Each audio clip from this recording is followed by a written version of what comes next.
Food contract కోసం వరలక్ష్మి విష్ణు ఆఫీస్‌కి వెళ్తుంది. అయితే విష్ణు వరలక్ష్మిని చూడగానే పెద్ద హొయిలిపోతూ నాటకాలు పడతాడనమాట. ఈవిడెందుకొచ్చింది ఇక్కడికి అనగానే వరలక్ష్మి కోపమొచ్చి వెళ్ళిపోతూ ఉంటే మరలా వెళ్ళి అజయ్‌ని బతిమలాడుకుంటాడు. రే ఆపురా వెళ్ళిపోతుందిరా వరలక్ష్మి అనగానే. మరి ఎందుకురా అంత బిల్డప్‌లు? ఎవరు మాట్లాడమన్నారు నిన్ను అలా అనుకోని ఇక వరలక్ష్మిని అయితే తీసుకొని వస్తాడు. సరే ఇంకా కాంట్రాక్ట్ పేపర్స్ మీద సైన్ పెడతారు. అడ్వాన్స్ అడగాలంటే భయమేస్తుంది. ఇస్తారో ఇవ్వరో అనైతే అనుకుంటూ ఉంటే ఇక అజయ్ ఏమో అడ్వాన్స్ అయితే ఇప్పిస్తాడు. 1,50,000కి కుదిరిస్తాడనమాట. అయితే ఆ పేపర్లు చూడగానే వరలక్ష్మి చాలా సంతోషపడిపోతుంది.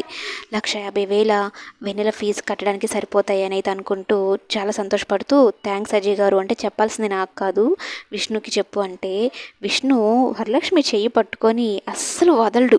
ఇందాకేమో ఎందుకు ఈ ఫార్మాలిటీస్ అన్నట్టు బిల్డప్ ఇచ్చావు, మరి ఇప్పుడేంట్రా వరలక్ష్మి చేపట్టుకుని అసలు వదలడం లేదనగానే చేయి వదిలేస్తాడు. లోపల లోపల తన మనసులో ఉన్న ప్రేమ అయితే తన్నుకొస్తూ ఉంటుంది వరలక్ష్మి మీద. కానీ ఏం చేయలేని పరిస్థితి, ఈగో ఒక అడ్డు.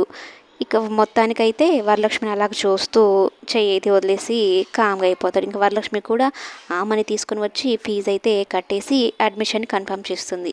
ఒకవైపు ఈ వైష్ణవి పాప లంచ్ బాక్స్ కింద పడిపోయింది, నేలపాలు అయిపోయింది అన్నట్టు బొంగమూతి పెట్టుకొని కూర్చో ఉంటుంది. వైష్ణవిని చూసి వెన్నెల అనుకొని ఏం మా వెన్నెల దానికి ఇంతలా బొంగమూతి పెట్టుకొని కూర్చుంటావా అంటే ఓహో ఈమె వెన్నెల వాళ్ళ మమ్మీనా, ఎంత మంచిగా మాట్లాడుతున్నారో, నాకు ఇలాంటి అమ్ముంటే ఎంత బాగున్నో అని వైష్ణవి వరలక్ష్మిని అలానే చూస్తూ ఉంటుంది.